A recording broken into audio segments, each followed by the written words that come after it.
Bonjour à tous, ça fait longtemps que je vous avais pas fait une brève de cuisine, tout simplement parce qu'on a fait plein d'interviews, vous les avez vues sur notre chaîne très récemment, et puis on avait pas mal de travail par ailleurs, donc voilà, pas de brève de cuisine, alors que le format pourtant ne prend pas beaucoup de temps.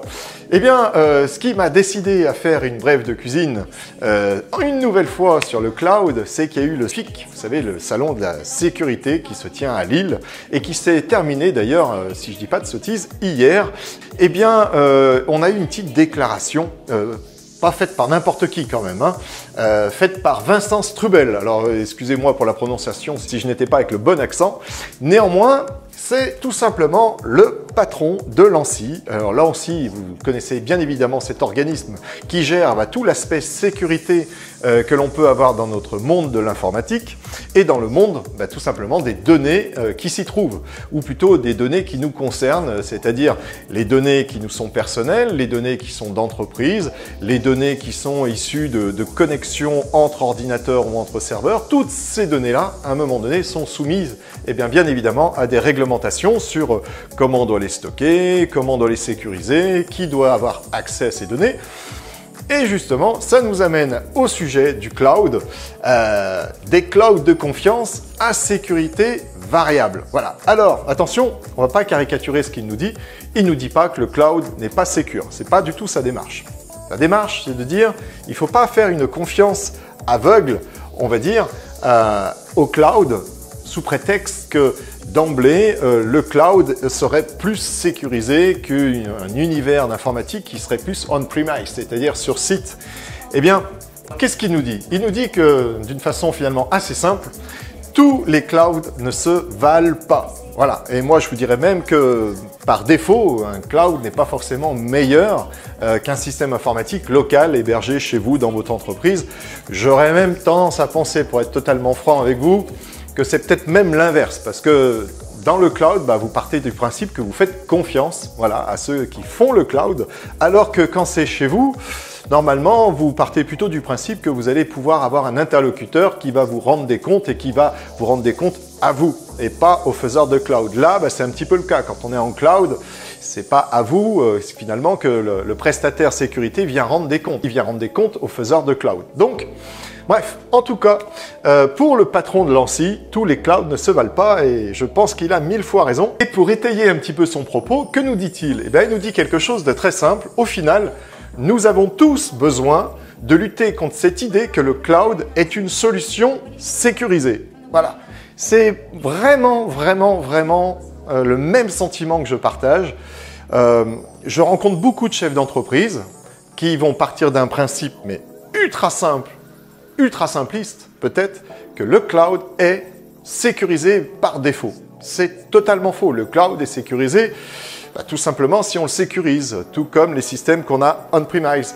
Et puis en plus, la sécurité, elle a différents niveaux. Là, la sécurité, comme elle est évoquée, c'est plus évoqué d'une façon numérique. Moi, je pourrais aussi vous parler, et ça serait peut-être facile, mais c'est la réalité, des data centers qui brûlent, comme encore très récemment, le data center très proche de nous, de chez MaxNode, qui pour manifestement, là encore une fois, des problèmes d'alimentation liés à des packs batteries au lithium-ion qui se sera enflammé lors d'un raccordement, eh bien, on fait brûler une bonne partie du data center, a priori pas la salle serveur, enfin, on verra ça d'ici quelques temps, ou bien d'OVH qui, il y a 2 ans, pareil, le data center qui a subi un énorme, un gigantesque incendie, qui a là, pour le coup, détruit beaucoup de serveurs avec beaucoup de problèmes liés aux sauvegardes, avec les condamnations qui commencent à tomber tout simplement sur des défauts de vigilance en termes de sauvegarde.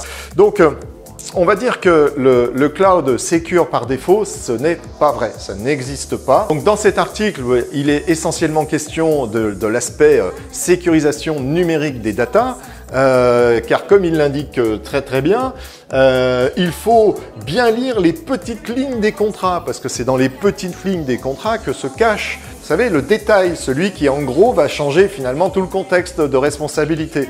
Eh bien là, il s'arrête sur l'aspect protection numérique. Mais moi, je vais vous dire un truc, c'est que quand on parle de cloud, il faut parler évidemment de l'aspect numérique, la partie sécurité numérique, mais il faut parler de l'aspect fonctionnel, c'est-à-dire que est-ce que vous êtes ISO fonctionnel avec un système chez vous et un système en cloud? Ben, moi, je vous le dis, mais sans aucun détour, pour moi, la réponse est clairement non. Non, on ne peut pas dire à un client, un système en mode cloud, c'est l'équivalent d'un système localisé. Ce n'est pas vrai. Alors après, il y a des solutions qui sont super intéressantes dans le cloud, à n'en pas douter, mais on ne peut pas dire à un client qu'il va avoir le même fonctionnement, la même qualité de fonctionnement en local avec un système en mode cloud. Je vais vous prendre un exemple, mais il y en aurait sans doute beaucoup d'autres, l'exemple de la sauvegarde. C'est un sujet qui revient de façon assez récurrente avec les prospects qu'on peut rencontrer.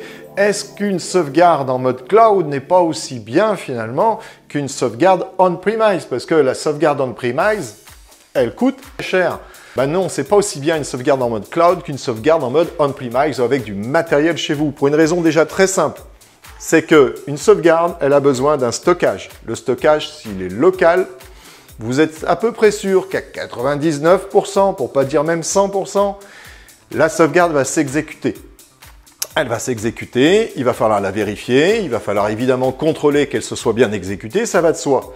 Mais par contre, une sauvegarde en mode cloud, déjà, vous éliminez certains types de sauvegardes. C'est-à-dire que vous n'allez pas faire des sauvegardes de système d'exploitation d'un serveur ou de X serveurs. Ça sera matériellement pas possible parce que le tuyau qui vous relie au cloud n'est tout simplement, généralement, pas assez gros. Voilà, ça c'est déjà la première chose. Quand bien même ça tend à bouger, parce que si vous avez une fibre de plusieurs gigaoctets, oui, on peut faire des sauvegardes de systèmes d'exploitation. Mais c'est quand même pas la grande masse aujourd'hui des fibres optiques. La deuxième chose, c'est que faut-il bien évidemment que la fenêtre de sauvegarde soit assez grande pour sauvegarder la quantité de data. Quand bien même il ne s'agirait que de data et pas de système d'exploitation, il va falloir les véhiculer. Et puis bon, si un jour vous n'aviez plus d'accès à Internet, vous n'avez plus de sauvegarde, alors vous allez me dire « Ah bah oui, mais bon, ça arrive rarement. » Ouais, ça peut arriver quand même, vous voyez. Et si ça arrive malgré tout à un moment donné où il fallait sauvegarder vos données, eh bien, vous n'en avez plus. Alors, nous, ce que l'on propose, ce sont des sauvegardes BIMO. Alors, oui, elles sont plus chères qu'une sauvegarde en mode cloud. En tout cas, quand vous faites du BIMO to BIMO, parce qu'on sait faire aussi du BIMO to cloud. Vous voyez, on n'est pas fermé non plus à cet objectif-là de sauvegarder en mode cloud. Mais si vous faites du BIMO to BIMO, le très très gros avantage que ça a vis-à-vis d'une sauvegarde en mode cloud, c'est que vous détenez 2 exemplaires de vos sauvegardes. Vous en avez un premier exemplaire en local, connexion Internet ou pas connexion Internet, vous faites vos sauvegardes. Et vous avez un deuxième exemplaire qui va utiliser là aussi votre connexion Internet pour externaliser ces données sur un deuxième site qui peut être à votre domicile, qui peut être dans une autre entreprise. En plus, on a plein de schémas intéressants à vous proposer à ce niveau-là. Et là, vous avez une deuxième sauvegarde. Si à un moment donné, ce premier site venait avoir un problème, un vol, un incendie, vous voyez, un incendie comme dans un data center, eh bien, ok, vous avez perdu votre sauvegarde initiale. On va aller chercher le deuxième boîtier, on vous le remet tout de suite. Si vous avez 40 Tera de données, si vous avez 40 gigas de données, si vous avez 400 mégaoctets de données, ça ira aussi vite. Pourquoi? Parce que vous allez prendre la boîte, on la remet dans le réseau et on restaure les données quasiment immédiatement, selon la taille des données, bien évidemment. Si vous êtes avec une sauvegarde en mode cloud, allez redescendre 40 gigas de données. Vous allez avoir un petit peu de temps devant vous, à mon avis, avant que l'entreprise puisse recommencer à travailler.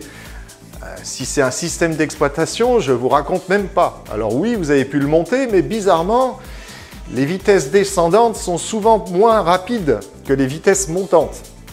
Au niveau des sauvegardes ou au niveau du cloud, je vous dis ça comme ça, c'est pas forcément symétrique, quand bien même votre fibre optique le serait. Donc voilà, bref, je ne vais pas m'étendre plus sur le sujet, ça doit rester une brève de cuisine. Mais voilà, je voulais juste rebondir un petit peu sur cet article-là. Je vous mettrai dans le descriptif de cette vidéo tout simplement l'URL pour que vous puissiez le lire tranquillement. Mais j'ai trouvé ça un petit peu osé de la part du patron de Lancy de jeter comme ça un pavé dans la mare en disant « Oh, attendez, le cloud c'est génial, ça apporte plein de choses. Maintenant, voilà, secure by default. » Non, pas du tout. C'est secure si on le sécurise. Allez, je vous dis à bientôt pour une nouvelle brève de cuisine. Bonne journée à vous et prenez soin de vous et de vos datas.